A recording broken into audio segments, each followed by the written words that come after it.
अस्सलाम वालेकुम कारी साहब, खैरियत से बुलाया आपने मुझे? वालेकुम सलाम। हाँ, खैरियत से बुलाया। वो अपनी मस्जिद में जो ठेकेदार काम कर रहा है उसका फ़ोन आया था। वो 4 लाख रुपए मांग रहा था। मैंने उसे कहा कि कमेटी वालों से पूछ के बताता हूँ। तुम्हारे पास कितने पैसे हुए हैं? कारी साहब मेरे पास तो 50-60 हज़ार इकट्ठा हुआ है। अभी तक सिर्फ 60,000 इकट्ठा हुआ है। आज शाम को हमने ठेकेदार को 4 लाख रुपए देना है। और ये बताओ, तुम सेठ शाहजेब के पास गए थे? तुम तो कहते थे बड़ा मालदार आदमी है वो। बस चुप कर जाए कारी साहब, गया था मैं उसके पास। वो तो बहुत बदतमीज और मगरूर इंसान निकला। जब मैंने उससे चंदे की बात की उसने मुझे बहुत बेइज्जत किया, इतना कि मैं आपको बता भी नहीं सकता।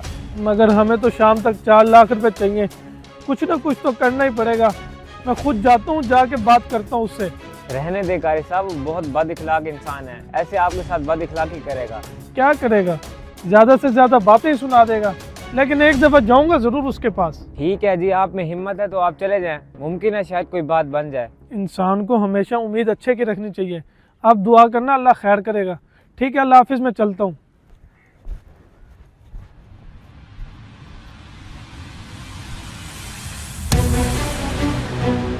मैंने कमेटी मेंबर को फारसी में समझाया था, अब तुम आ गए हो चंदा मांगने। सेठ साहब, चंदे की ज़रूरत है इसलिए आया हूँ आपके पास। मैं तुम्हारी सब ड्रामेबाजियां जानता हूँ। हलवे के चक्कर में तुम चंदा इकट्ठा करते फिरते हो। कोई चंदा नहीं है, जाओ यहाँ से। सेठ साहब, आप मुझे भले जो मर्जी कह लें, मैं समझता हूँ अल्लाह ताला की तरफ से दिया हुआ आपको हसीन मौका है ये, और आप इससे पूरा फ़ायदा उठा लें। जब तक नमाजी नमाज पढ़ते रहेंगे आपको अजर मिलता रहेगा। कमेटी को आपकी अशद ज़रूरत है इस वक्त। अच्छा, कमेटी को मेरी अशद ज़रूरत है। चलो, मैं तुझे खाली हाथ नहीं भेजता।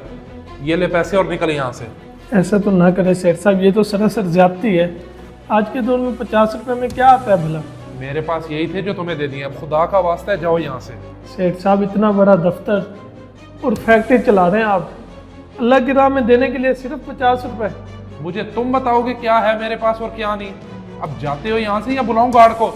नहीं, आप ऐसा करने की जहमत न करें, मैं खुद ही चला जाता हूँ।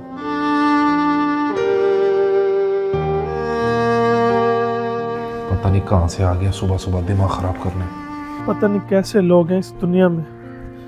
अल्लाह ने सब कुछ दिया लेकिन उसी की राह में देने के लिए सिर्फ 50 रुपए। अल्लाह खैर करेगा, घर ही जाता हूँ अब। कैसे हो शाहजेब? ठीक हूँ सफदर, तुम सुनाओ कैसे हो? बड़े अरसे बाद याद किए। माशाल्लाह, अगर तुम ठीक हो तो। तुम्हारी गाड़ी का एक्सीडेंट हुआ है, तुमने दी थी किसी को? मैंने दोस्त को दी थी। और तुम्हें किसने बताया? ये कब हुआ है? मैंने अभी न्यूज में देखा शाहजेब, तुम्हारी गाड़ी का नंबर याद था इसलिए मैंने कॉल करके पूछा आपसे। ओहो, ये तो मुझे बहुत नुकसान हो गया। अल्लाह खैर करेगा, आप परेशान ना हो और कोई सदका वगैरह दें, और जिस दोस्त को गाड़ी दी थी उसका पता करें। ओके, अल्लाह हाफिज।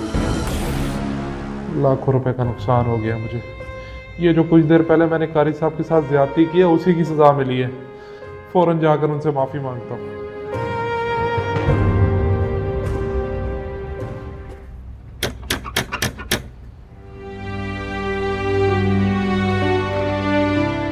कारी साहब, जो कुछ देर पहले मैंने आपके साथ ज्यादती की है मुझे माफ कर दें, उसकी सजा मुझे मिल गई है। क्या मतलब है तुम्हारा? मैं कुछ समझा नहीं। और मैं कौन होता हूँ माफ करने वाला? मैंने अपने एक दोस्त को गाड़ी दी थी, उसका एक्सीडेंट हो गया और लाखों रुपए का नुकसान हो गया है। अल्लाहु अकबर। अल्लाह पाक आपको सब्र दे। मेरे लायक कोई हुक्म हो तो जरूर बताना, मैं हाजिर हूँ। हुक्म कोई नहीं है कारी साहब, अगर आपका दिल दुखा है या कोई बात बुरी लगी है तो मुझे माफ कर देना। नहीं, ऐसी कोई बात नहीं है सेठ साहब, आप बेफिक्र रहें। बहुत शुक्रिया। और कारी साहब, मस्जिद की तामीर के लिए कितने पैसे चाहिए थे? मैं देता हूँ। सेठ साहब, अभी तो ठेकेदार 4 लाख रुपए मांग रहा है, बाकी बाद में चाहिए होंगे, लेकिन अभी सिर्फ 4 लाख की जरूरत है। कारी साहब, मुझे जैसी गाड़ी की इत्तला मिली मैं माजरत करने आपके पास आ गया। आप मेरे पास ऑफिस में आके ये पैसे ले लेना और बाकी भी जितना खर्चा होगा मैं दूंगा। बहुत शुक्रिया सेठ साहब, अल्लाह पाक आपके रिस्क में बरकतें दे। शुक्रिया की कोई बात नहीं। अल्लाह पाक ने हमें हर किस्म की नेमत से नवाजा है, माल, औलाद, जान, और हम अल्लाह की राह में देते वक्त बहुत कंजूसी करते हैं। जी बिल्कुल सेठ साहब, आप बिल्कुल सही फरमा रहे हैं। अल्लाह ताला ने आपको इतनी नेमतों से नवाजा है, उसके बावजूद भी अल्लाह की राह में खर्च ना करें तो मेरे ख्याल से ये शर्म का मकाम है। मैं कारी साहब अब 5 वक्त की नमाज पढ़ूंगा और अल्लाह की राह में दिल खोल कर खर्च करूंगा। ठीक है, मैं चलता हूँ। आप 2 घंटे तक आके पैसे मेरे ऑफिस से ले लें।